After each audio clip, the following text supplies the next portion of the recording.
लोग आज इस उपलब्धि के कारण यहाँ पर जमा हुए हैं। तो उस व्यक्ति का नाम क्या है? डॉक्टर सर्वपल्ली राधा कृष्णन। उनके जन्मदिन पर हम लोग क्या मनाते हैं? शिक्षक दिवस। अब इस दिन को खास हम लोग क्यों चुने हैं? तो कुछ कारण होगा। जो आज हमारा देश में प्रत्येक स्कूल, कॉलेज या अन्य संस्थानों में जो शिक्षक दिवस मनाई जाती है, इसके पीछे कारण यह है कि यह एक बहुत महान व्यक्ति थे। क्या थे? महान व्यक्ति। इन्होंने अपने जीवन में शिक्षा को एक अलग दर्जे दिया और ये वही व्यक्ति हैं जो भारत के 2 बार उपराष्ट्रपति रह चुके थे। क्या रह चुके थे? उपराष्ट्रपति। और फिर सेकेंड राष्ट्रपति राजेंद्र प्रसाद के चले जाने के बाद भारत के राष्ट्रपति यही बनते हैं, सर्वपल्ली राधा कृष्णन। और इन्होंने भारत में शिक्षा को बहुत आगे बढ़ाया। और आप देख रहे हैं कि आप आज जो भी है, आपके पास जितना भी ज्ञान है, इस शिक्षा का पावर है। आपके अंदर शिक्षा आया, आप एक साथ बैठे हैं, ना हम जाति का भेदभाव है, ना हम गोरे हैं, ना हम काले, ना हम गरीब, ना हम अमीर, किसी प्रकार से कोई छुआछूत हम लोग है नहीं। क्यों नहीं है? क्योंकि हम लोग के अंदर क्या आया है? शिक्षा। और शिक्षा ही एक ऐसा हथियार था जो इस पूरी समाज की बनावट को बदल सकती थी। अन्यथा हमारे देश में महिलाओं को पढ़ने की अनुमति नहीं था। क्या पहले के महिला लोग पढ़ते थे? नहीं। उन लोग को घर के 4 दीवारी से ही बाहर जाने नहीं मिलता था। क्यों? क्योंकि यहाँ बड़े बड़े जातों का सबसे ज्यादा दबाव होता था और हम उन लोग के बात अगर नहीं मानते थे तो फिर हमें समाज से बहिष्कार या फिर गांव निकाला कर दिया जाता था।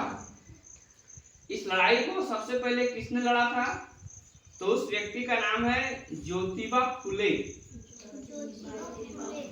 क्या नाम है उसका? ज्योतिबा फुले। और उसकी पत्नी थी सावित्रीबाई फुले।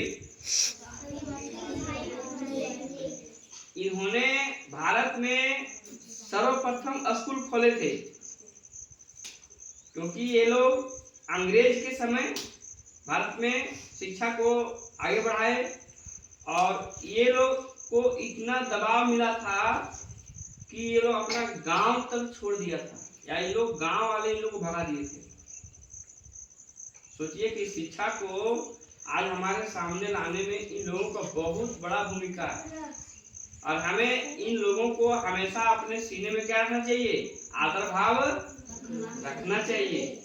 आज हम लोग जो एक साथ बैठे हैं, चाहे लड़का हो चाहे लड़की हो, या भारत के किसी भी संस्थान में जो साथ में पढ़ने का काम किए, उसमें कहीं अगर देखा जाए तो ये दोनों का बहुत हाथ।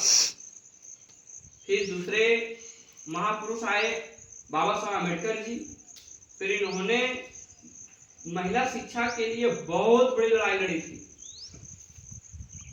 दूसरी बात, शिक्षा आप तभी ले सकते हैं जब आपको स्कूल में जाने का परमिशन मिलेगा। पर भारत में छोटे जातों को स्कूल के अंदर प्रवेश जाने का कोई रास्ता नहीं। तो उन लोग के लिए बहुत लड़ाई लड़ी। अब हम लोग सोचिएगा कि हम लोग डायरेक्ट पढ़ने आ गए हैं, तो ऐसी बात है। इसके लिए हमारे जो पूर्वज हैं बहुत संघर्ष किए। उसके बाद अब हम लोग आते हैं शिक्षा जगत में। तो हम लोग जो शिक्षा पद्धति जब 1854 में वुड डिस्पैच आया, एक क्लास पढ़े होंगे आप लोग। वुड डिस्पैच नीति 1854 में आता है। इसके तहत भारत की प्रत्येक शिक्षा पद्धति जो हमारे पूर्वज से चलते आ रहे थे, जिसमें आध्यात्मिक ज्ञान था, जिसमें आपको संस्कृत भाषा की पढ़ाई जाती थी, वेद शास्त्र पढ़ाए जाते थे। अंग्रेजों ने इस सब चीजों को क्या कर दिया, हमारे समाज से दूर कर दिया। क्यों? क्योंकि भारत की शिक्षा व्यवस्था बहुत मजबूत थी। आप देख सकते हो कि भारत में जितने भी बड़े बड़े विद्वान आए, आर्यभट्ट को देख लो, ये आपका बिहार का है जिसने जीरो का खोज किया था। स्वामी विवेकानंद जी जिसने मेक्सिको में नए कितनों घंटों तक प्रवचन दिए थे हमारा उपनिषद पढ़ के। सुश्रुत जानते हैं आप लोग, आज जितने भी ऑपरेशन वगैरह होता है ना, सर्जन वगैरह, किडनी का ऑपरेशन है, पथरी का ऑपरेशन है, आपका हार्ट का ऑपरेशन है, तो ये सब थ्योरी कहाँ से लिया गया है? सुश्रुत से। कहाँ से लिया गया है? सुश्रुत। उसके बाद जितना आपको जो आयुर्वेदिक होता है, आयुर्वेदिक से भी जांच होता है ना बीमारियों का, उसका कोई था चरक, और उसने अपना एक चरक किताब लिखा था, चरक संहिता। जितने भी बीमारी है उसमें सब चीज लिखा हुआ। तो हमारी शिक्षा को ये लोग इसलिए चौपट किया ताकि ये लोग अपना जो है क्रिश्चियन धर्म भारत में फैला सके। और इन लोग के शिक्षा पद्धति आज तक हम लोग क्या कर रहे हैं, पढ़ रहे हैं। अब इसमें प्रॉब्लम क्या हो रहा है समझिए। अंग्रेज चले गए कि नहीं, पर क्या शिक्षा व्यवस्था उन लोगों को गया? अब अंग्रेज सभी देशों में थे, श्रीलंका में थे, चाइना में थे, और पाकिस्तान में भी थे, साउथ अफ्रीका के कई से देशों में थे। तो देखिए चाइना की बात करो, अंग्रेजों का भाषा जो इंग्लिश था, चाइना नहीं रखा, चाइना रखा गया, पर भारत क्या किया, रख लिया। हम लोग को लगता है कि अपना जो मातृभाषा है इससे हम लोग आगे नहीं बढ़ पाएंगे, ये गलत सोच है। हम लोग अपनी मातृभाषा से अगर शिक्षा पढ़ते हैं तो हम लोग और ब्रिलियंट रहिएगा। अभी आप लोग को सबसे जो बोरिंग सब्जेक्ट है इस शिक्षा व्यवस्था में वो अंग्रेजी में लग रहा है। बाकी कोई भी टॉपिक अगर हम आप लोग को पढ़ाते हैं, अगर हिंदी में पढ़ा दिया जाए तो आप क्लियर समझ जाते हैं, पर अंग्रेजों का ये भाषा हम लोग को क्या लग रहा है, भारी लग रहा है।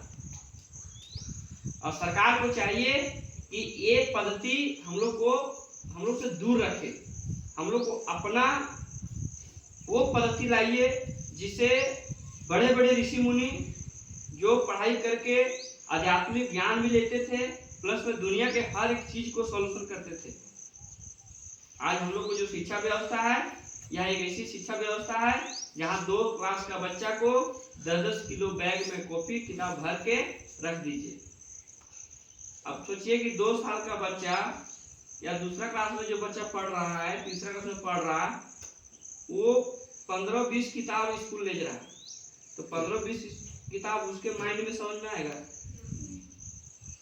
तो ये है अभी की शिक्षा व्यवस्था। तो इसमें बदलाव होना चाहिए कि नहीं? चलिए, तो हम लोग आज जो शिक्षा दिवस मना रहे हैं, ये सब चीज मनन करने की बात है कि हम लोग की कहाँ कहाँ सुधारना है। आजादी के आज लगभग 90 साल होने जा रहा है, 89 हो गया। तो अब इसको हम लोग नहीं उठा सकते हैं, ये सरकार के हाथ में है, पर हम लोग आवाज उठा सकते हैं। और इसी शिक्षा को आगे बढ़ाने के लिए जो महापुरुष आज के दिन में जिसके जन्मदिन पर मना रहे हैं पूरे भारत में, वो है डॉक्टर सर्वपल्ली राधाकृष्णन। वो पूछेगा बताइएगा कि नहीं, किसके जन्मदिन पर मना रहे हैं हम लोग?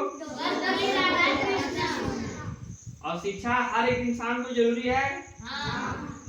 शिक्षा हर एक इंसान को जरूरी है? शिक्षा का मकसद क्या नौकरी होता है? शिक्षा का मकसद अगर नौकरी होता तो फिर शिक्षा का कोई भाव ही नहीं होता। शिक्षा का मकसद होता है कि अपने जीवन को अंधेरे से उजाला में लाना, सोचने समझने की शक्ति शिक्षा से आती है। अब दुनिया में किसी भी काम कीजिएगा तो वहाँ क्या जरूरी है आपको? ज्ञान की जरूरी है। अगर ज्ञान नहीं रहेगा तो फिर कोई काम का नहीं। अभी अब देखिए जितना भी टेक्नोलॉजी दुनिया में आया सब ज्ञान आधारित है। आपको कुछ न कुछ दिमाग क्या होगा चाहिए, कुछ न कुछ दिमाग। गाड़ी चलाना है तो गाड़ी में दिमाग नहीं चाहिए। कंप्यूटर का जितना पूरा माइंड लेवल ही कोर्स है। उसके बाद जितने भी काम है सभी में क्या जरूरी है, शिक्षा। इसलिए अपने जीवन को शिक्षा से अच्छी तरह से जोड़ के रखें, अन्यथा जीवन में फिर पछताने के सिवा कुछ नहीं रहेगा। अगर अभी जो आप लोग का उम्र है, इस उम्र में अगर शिक्षा सही से नहीं लेते हैं तो फिर आपके पास पछतावा के सिवा कुछ नहीं रहेगा, फिर कोई काम का नहीं। क्योंकि समय सभी का एक बार आता है। आप लोग का जो उम्र है अभी मेहनत करने की उम्र है। इस उम्र में अगर आप मेहनत नहीं करते हैं तो सबसे बड़ी जो प्रॉब्लम आएगी आने वाले समय में आप खुद झेलिएगा। क्योंकि दुनिया की सबसे पहली जो शिक्षिका होती है वो एक माँ होती है। जीवन का पहला टीचर कौन है? माँ। और माँ से हम लोग, माँ सिर्फ शिक्षिका ही नहीं है, माँ जीवन की जननी है। माँ जो होती है हमें पहला लफ्ज बोलने का सिखाती है। माँ होती है वो हम लोग को पहला जो पैर होता है वो रखना सिखाती है। सिखाते कि नहीं? तो बचपन थे उसमें माँ हमारी शिक्षा की थी। बड़े हो गए फिर गुरुओं की जरूरत पड़ा। आपके जीवन में कई ऐसे गुरु आए, कई ऐसे शिक्षक आए। प्रत्येक शिक्षक का अपना अपना एक दायरा होता है। जैसे एग्जाम्पल, आपको हम 10 तक पढ़ाएंगे, 10 के बाद फिर आपके पास और टीचर की भंडार खुलेगा। जैसे हजारीबाग जाते हैं, दिल्ली जाते हैं, पटना जाते हैं, तो वहां उस लेवल के टीचर मिलेंगे आपको, फिर उस लेवल के टीचर मिलेंगे, और इस तरह करते करते करते कई टीचरों के मेहनत से आप अपने जो मंजिल है वहां तक पहुंच पाते हैं। किसी एक टीचर का योगदान है क्या? नहीं। आपके जीवन में शिक्षा लाने का जो काम है किसी एक टीचर का है? नहीं। बहुत से टीचर आए हैं जीवन में। बचपन में माँ थी, उसके बाद आप आंगनबाड़ी गए, उसके बाद 1, 2 से 5 तक पढ़े, फिर वहां से फिर 8, 9, 10 पढ़े, फिर अपने जीवन में आप बड़े बड़े टीचरों से भी मिलिएगा। जब अपने गांव से अच्छे काम करके अच्छे रिजल्ट लाके बाहर जाइएगा तो, और शिक्षा से अगर जुड़े रहिएगा तो आपको जीवन ये संवार देगा। एक यही ऐसा उपाय है अपने परिवार, अपने रिश्ते, अपना जीवन को सफल बनाने का। उसमें सबसे बड़ा उदाहरण है शिक्षा का। क्योंकि बहुत ऐसे परिवार हैं जिन बच्चों को प्राइवेट में पढ़ा रहे हैं। एक बच्चे को प्राइवेट में पढ़ाने का खर्चा कितना पता है? महीना में कम से कम 1000 रुपया है कि नहीं? तो क्या उन लोगों का उम्मीद क्या रहा है कि बच्चा आगे बढ़ के नशेड़ी हो जाएगा, शराबी कबाबी में चला जाएगा? क्या यही सपना देख के तुम लोग को पढ़ाता है माँ बाप?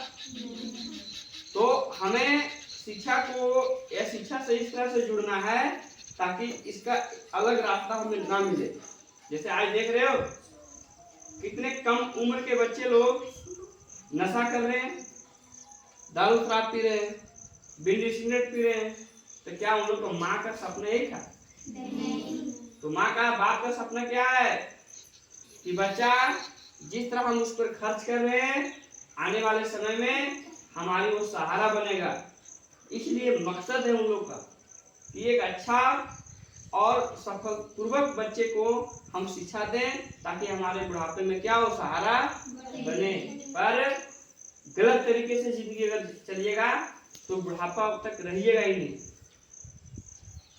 जैसे आज देखो हम लोग सब पढ़ रहे हैं और कुछ बच्चे 100-90 के स्पीड में गाड़ी चलाते हैं। तो ऐसे बच्चे क्या माँ उनके सहारा बनेंगे? उल्टा क्या बन जाएंगे? वो बोझ बन जाएंगे। एक्सीडेंट कीजिएगा, मर जाइएगा। चलिए ठीक है, मर गए तो ठीक है, परंतु अगर बच गए और पता चला कि एक आंख फूट गया, एक पैर फूट गया, तो क्या हाल होगा? तो शिक्षा हमें सिर्फ किताब कॉपी में नहीं, आप ये सोच रहे हैं कि हम किताब और कॉपी में अगर पढ़ रहे हैं बहुत अच्छा पढ़ने में, तो वो कहीं नहीं ले जाएगा आपको ले जाएगा सोच और समझ और आपका डिसिप्लिन और आपका व्यवहार। अगर ये नहीं आया तो फिर कितना बड़ा तुम शिक्षा ले लो, इस जीवन के किसी भी कगार पे तुम खड़ा नहीं रह पाओगे, आप वहां से लुढ़क जाइएगा। हम लोग पढ़ते हैं तो पढ़ने के साथ साथ बोल चाल का में भी सुधार करना पड़ेगा, बोलने का स्टाइल भी चेंज करना पड़ेगा, ताकि बगल वाला कहे कि नहीं पढ़ने वाले बच्चे हैं, आपकी आवाज से पता कर देगा वो। हम लोग कॉपी किताब को शिक्षा मान ली है, पर असल चीज वो नहीं है। शिक्षा अपनी जगह है, बाकी आपका जो व्यवहार है उससे पता करेगा लोग कि आप पढ़ते हैं नहीं पढ़ते हैं। और रास्ते से कोई जा रहा है, कुछ बोला, तुरंत तेज आवाज में बोल दिया, तो वो समझ जाएगा कि तुम कितना पढ़ता है। तो शिक्षा की सिर्फ कॉपी किताब में रहना चाहिए कि अपने जीवन में उतारना चाहिए? जीवन में उतारना चाहिए। और उसको उतारने से आपके जीवन में क्या आएगा? एक अलग रंग आएगा। और रंग आने से जैसे आपको अभी कितना अच्छा लग रहा है, ये शिक्षा का प्रभाव है।